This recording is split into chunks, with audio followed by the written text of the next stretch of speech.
Mga kakusina, samahan niyo ako sa ating kitchen experimento today. This is part 2 of the sardines recipe, ang misua with sardine balls. Let's start!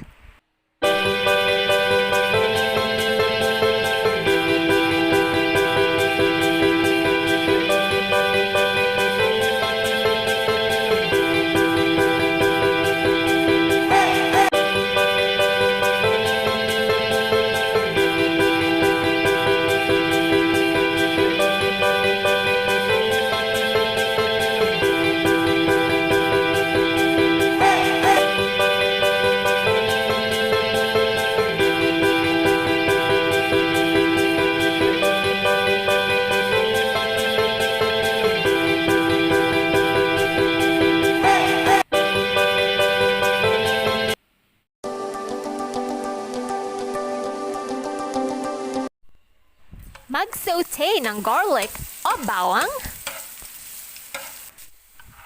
onions o sibuyas, capsicum o sili, ihalo ang tomatoes o kamatis, at ilagay ang tomato sauce from the sardines.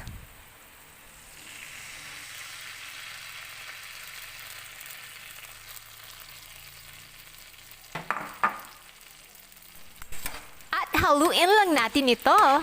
Just like this. 1, 2, 3, come on! Ngayon ay ilagay ang 1 cup of water o tubig. Let's simmer. Ayan, kumukulo na.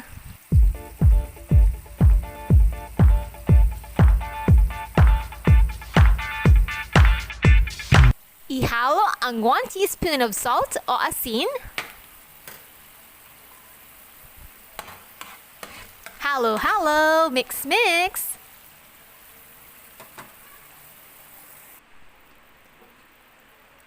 At ang ground black pepper o paminta.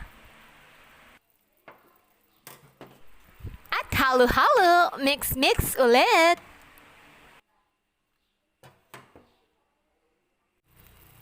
Ngayon ay ilagay ang misua. Spread ng dahan-dahan at hayaang maabsorb ang sauce.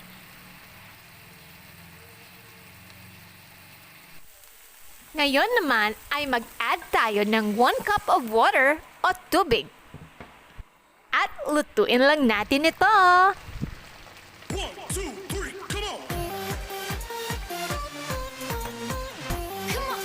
Ngayon ay ihalo ang fresh ampalaya leaves.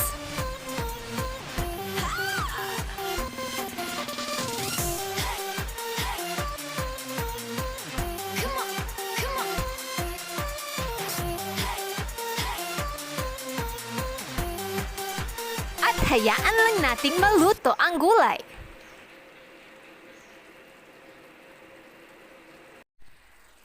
Wow, luto na! Ngayon, it's time para ilagay ang mga sardine balls. 1, 2, 3, come on!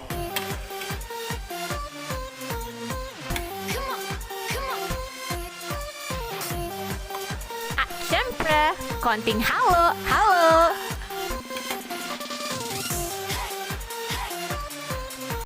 Yan, ready to serve na ang ating misua with sardine balls. Try nyo din ang recipe na to at I'm sure na magugustuhan nyo. Hope you enjoy!